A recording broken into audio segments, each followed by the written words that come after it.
कैसे हैं आप सब। तो आज की इस वीडियो में मैं आप सभी बच्चों को क्लास 12th हिंदी कोर देखिए जो आपका सब्जेक्टिव पार्ट है क्लास 12 हिंदी कोर का, ये मैं आपको इस वीडियो में कंप्लीट कराऊंगा। जो हमारा नेक्स्ट वीडियो आएगा उसमें मैं आपको आपका जो ऑब्जेक्टिव सेशन है वो भी आपको कंप्लीट कर दूंगा।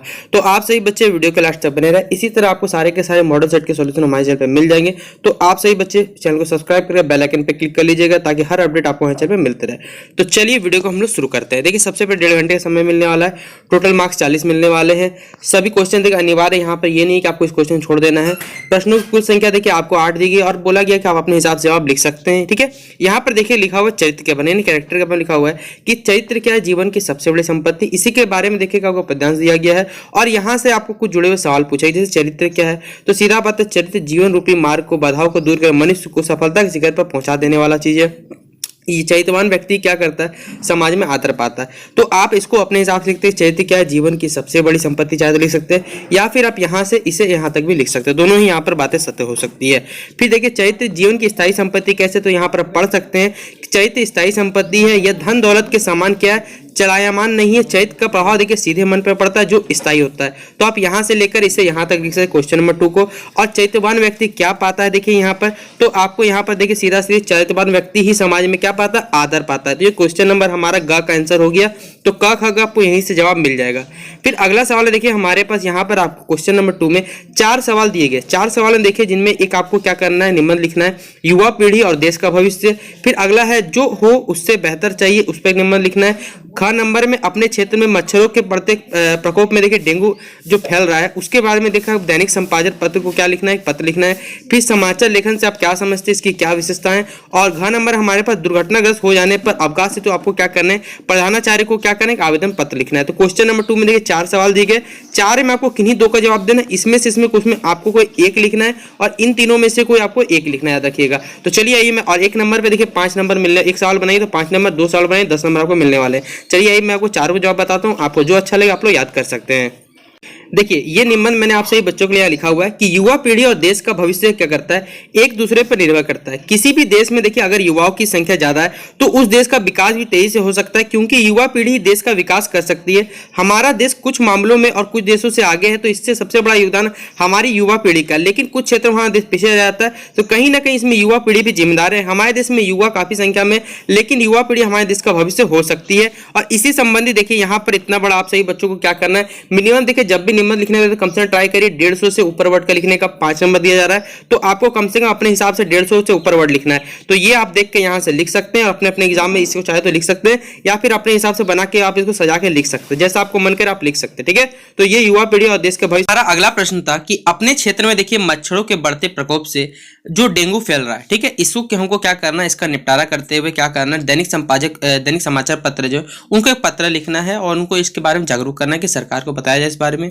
और अगला प्रश्न हमारे पास समाचार पत्र लेखन से आप क्या समझते हैं और इसकी कौन कौन सी विशेषताएं होती है। फिर दुर्घटनाग्रस्त हो जाने पर आपको क्या चाहिए, अवकाश छुट्टी चाहिए, इसके लिए प्रधानाचार्य महोदय को आपको क्या करना है, पत्र लिखना है। तो आइए पहले ख ग और घ नंबर को चलिए हम लोग सॉल्व करते हैं, उसके बाद बाकी पाठ्य पुस्तक के सवालों को हम लोग सॉल्व करते चलेंगे।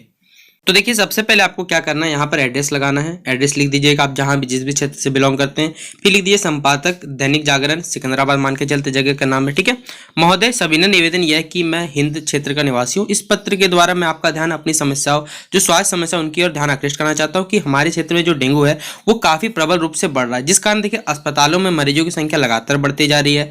अस्पताल में देखिए स्वास्थ्य सेवा जो सख्त कमी हो गई है, उचित स्वास्थ्य सुविधा और डॉक्टर कमी होने का मरीज की जो मृत्यु दर वो भी बहुत ज्यादा बढ़ रही है। इसलिए आपसे निवेदन ये है कि हमारे क्षेत्र में अस्पतालों में अपने अखबार पे इसे प्रकाशित करें और सरकार का ध्यान करें, आकृष्ट करें, जिससे सरकार हमारी जो हमारी समस्या उन पर अमल किया गया तो हमारे क्षेत्र के जो निवासी होंगे वो आपके सदा आभारी रहेंगे। तो ये बात यहाँ पर लिखी हुई देखिए, बब्दी आप अपना नाम लिख दीजिएगा जो नाम लिखना है। ठीक है, फिर ग नंबर जो हमारा प्रश्न की समाचार पत्र लेखन से, तो देखिए जिस लेखन कला के अंतर्गत देखिए सीधा बात है समाचार को लिखने की क्रिया पूरी की जाती है, उसे समाचार घटनाओं और विषय वस्तु से संबंधित बातों को लिखा जाता है जो कि समाचार के रूप में होता है। समाचार को पढ़कर पाठक वस्तु स्थिति में अवगत होते हैं। समाचार को सुनकर और पढ़कर देखिए सीधा बात है दोनों के बीच में संबंध के बारे में जानकारी हमें मिलती है। अब देखिए इसकी क्या क्या विशेषताएं हैं, तो यहाँ पर मैंने आप सभी बच्चों के लिए टोटल 6 विशेषताएं यहाँ पर लिखी हुई। जैसे पहले घटना से संबंधित जो विषय वस्तु को समाचार में क्या लिखा जाता है, भाषा का सरल रूप है जिससे पाठक को सीधा बात है इंटरेस्ट जगता है और उसे सही सही जानकारी यहाँ पर प्राप्त हो। एक पैराग्राफ में देखिए लिखने का ढंग जो होता है वो समाचार पत्र में बहुत बेहतरीन होता है, जिससे क्या लगता है कि आप एक बात पलट के दूसरी बात फिर पढ़ने जाएंगे ताकि आपको इंटरेस्ट वहाँ जग जाता है। और साथ ही साथ घटनाओं को देखिए सही रूप में यहाँ पर दर्ज किया जाता है और वैसी भाषा में प्रयोग किया जाता है जो समझने में लोगों को आसानी हो। और इस प्रकार देखिए सीधा बात है, हमें सीधा बात है पूरे जो घटना दी रहती है वो सच क्या कहते हैं बच्चों कि लगभग उसमें पूरी बातें जो देखी रहती है वो घटनाक्रम से जुड़ी रहती है। और यही बात देखिए यहाँ लिखी गई है टोटल 6 पॉइंट्स में। ठीक है, फिर अगला देखिए हमारे पास जो पत्र था कि सेवा में मान के प्रधानाचार्य कोई विद्यालय, आप अपना नाम लिख दीजिए विद्यालय का।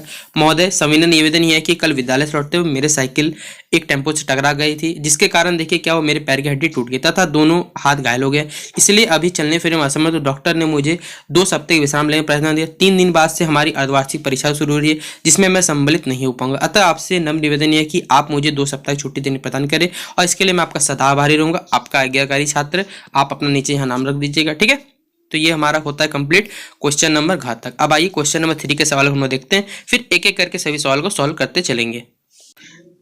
देखिए यहाँ पर हम लोग को दिया हुआ है, देखिए हम लोग को यहाँ पर पाठ्य पुस्तक से कुछ सवाल दिए गए। जैसे ये यहाँ पर एक आपको काव्य सौंदर्य दिया गया, निम्नलिखित काव्य सौंदर्य इसका लिखना है कि क्या मतलब होता है इसका बताना है। और ख नंबर भी एक काव्य सौंदर्य दिया हुआ, इसका मतलब आपको बताना है। कविता का पाठ्य पुस्तक का आपका कवि है। ठीक है, अब इससे जुड़ा हुआ आपको बताना है। फिर हमारे पास देखिए 4 नंबर है। 4 नंबर अब हमारा बुक पार्ट पूरा शुरू होता है, तो बुक पार्ट एक एक करके हम लोग शुरू करेंगे। लेकिन सबसे पहले आइए इन दोनों प्रश्नों को, दोनों जो हमारे काव्य है उनका देखिए हिंदी अनुवाद करते हैं कि इनकी व्याख्या क्या कही जाती है। ठीक है, देखिए व्याख्या में, हे नाथ मैं आपका हृदय में रखकर तुरंत चला जाऊंगा, ऐसा कहकर और उनकी आज्ञा पाकर भरत जी के चरणों की वंदना करके हनुमान जी चले गए। भरत जी की भुजाओं के बल सीन और प्रभु के चरणों में देखिए सीधा सीधी है कि मन ही मन बारंबार सहारा देते हुए पवनसुत हनुमान जी चले जा रहे, और ये उसका देखिए अर्थ है। लेकिन देखिए इसको है आपको अपने हिसाब से क्या करना है, बना के लिखना है। ये नहीं कि आपको ये लिखना है, थोड़ा सा बड़ा आपको लिखना है। जैसे ये ख नंबर लिखा हुआ है, ये आप लिख सकते हैं, इसमें कोई दिक्कत नहीं। लेकिन आप ट्राई करिएगा कि इसे और थोड़ा बड़ा कर लिखे, क्योंकि देखिए सीधा बात है जितना लगेगा आप बड़ा कर लिखिएगा उतना टीचर लगेगा कि हाँ आपको ज़्यादा आता है। तो इस प्रकार थोड़ा बड़ा करके लिखिए, ज़्यादा बेटर रहेगा। ठीक है, फिर देखिए क्वेश्चन नंबर क का जो हमारे पास आंसर है, तो देखिए क नंबर क्या आंसर दिया हुआ है, अस्थिर सुख पर जो दुख की छाया होती है, अस्थिर सुख पर दुख की छाया, क्रांति या फिर विनाश की आशंका को कहा गया है। क्रांति की हुंकार से पूंजीपति जो घबरा उठते हैं और वो अपनी सुख सुविधा खोने के डर से जो उनका दिल क्या होता है थाम कर रह जाते हैं, उनका सुख अस्थिर है, उन्हें क्रांति में क्या दुख की छाया यहाँ पर दिखाई देती है। फिर देखिए लक्ष्मण जी के मूर्छित होने पर हनुमान जी संजीवनी बूटी लेने हिमालय जाते हैं और उन्हें आलम में जब विलम्ब होती है सबको क्या होता है दुखी में जीते जाते। लेकिन जब हनुमान जी संजीवनी बूटी के साथ पूरा हिमालय पर्वत लेकर आते तब करुण रस के कारण वीर रस का क्या हो जाता है वहां पर संचार हो जाता है। ये ग नंबर का हमारा आंसर हो गया। फिर ग नंबर का हमारा आंसर हो गया कि शायर राखी के लच्छे को बिजली की चमक की तरह यह बताना चाहता है कि सावन मास में रक्षाबंधन के दिन वर्षा में जिस तरह बिजली चमकती उसी प्रकार देखिए बहन चमकती राखी बांधकर भाई के उज्जवल भविष्य की क्या करती कामना करती है, क्योंकि रक्षाबंधन देखिए मीठा क्या है बंधन है। ठीक है, फिर 5 नंबर में देखिए अब यहाँ पर बड़े बड़े सवाल शुरू होते हैं, तो चलिए एक बार पहले सवालों को देखते हैं, फिर एक बार मैं आपको सभी का आंसर बताना शुरू करूंगा। देखिए ये 4 के मैंने आपको क ख ग तीनों को उत्तर बता दिए। 5 नंबर देखिए आपको किन्हीं 2 प्रश्नों उत्तर देना है। 4 नंबर में 3 सवाल दिए लेकिन बनाना 2 है जिसलिए आपको 6 नंबर मिलेंगे। और यहाँ पर भी देखिए 5 नंबर में 3 में से 2 को आप बनाना जिसमें 6 नंबर मिलेंगे। फिर 6 नंबर वाला प्रश्न जो आप लोग खुद बनाइएगा, महादेवी वर्मा की किन्हीं 2 रचनाओं के नाम बताने हैं और महाकवि तुलसी, ये पिछले वर्ष का आया हुआ प्रश्न है तो इसे आप लोग खुद बनाइए, जिसका 2 मार्क्स मिलने वाले हैं। तो आपका काम रहा 6 नंबर आप लोग बनाइएगा। फिर 7 नंबर देखिए यशोधर बाबू की पत्नी के समय जो ढल सकने में सफल होती है लेकिन यशोधर बाबू असफल रहते हैं, ऐसा क्यों, ये बताया गया है। और अथवा में देखिए आपको एक और प्रश्न लिखने के, अगर ये नहीं आता ये सकते हैं कि पुरातत्व के किन चिन्हों के आधार पर कह सकते हैं कि जो सिंधु घाटी सभ्यता के शासित होने की अपेक्षा समझ में क्या अनुशासित सभ्यता थी, यह हमें बताना है, जिसके लिए आपको 3 मार्क्स मिलेंगे। फिर एन फ्रैंक कौन थी या फिर एनी फ्रैंक, उनकी डायरी क्यों प्रसिद्ध, आपने पढ़ा भी हो क्लास 10 में। स्वयं रचिता जो स्वयं कविता रच लेने का आत्मविश्वास लेखक के मन में कैसे पैदा हुआ, ये हमें बताना है। इसके लिए आपको यहाँ पर 2 नंबर मिलने वाले हैं। तो चलिए मैं आपको सभी का उत्तर बताता हूँ, आपको जो अच्छा लगे आप लोग याद कर सकते हैं। देखिए सबसे पहले क नंबर का आंसर कि बाजारूपन से तात्पर्य ऊपरी चमक दमक से। जब सामान बेचने वाले बेकार की चीजों को आकर्षक बनाकर बेचने लगते हैं तब बाजार में बाजारूपन आ जाता है। जो विक्रेता ग्राहक को शोषण नहीं कर पाते और छल कपट से ग्राहकों को लुभाने का क्या प्रयास नहीं कर पाते, साथ ही साथ जो ग्राहक अपनी आवश्यकताओं की चीजें खरीदते हैं वे बाजार को क्या सार्थकता प्रदान करते हैं। इस कारण विक्रेता और ग्राहक में दोनों के बीच में क्या होता है, एक सार्थकता क्या होता है प्रदान होता है, जिससे मनुष्य की आवश्यकताओं की पूर्ति होती है और बाजार की सामर्थ्यता जो कहती है वो बढ़ती है। ठीक है, फिर ख नंबर का आंसर आप लिख सकते हैं कि जाति तथा भारतीय समाज में बेरोजगारी और भुखमरी का देखिए सीधा बात है क्या कारण बनती रही है?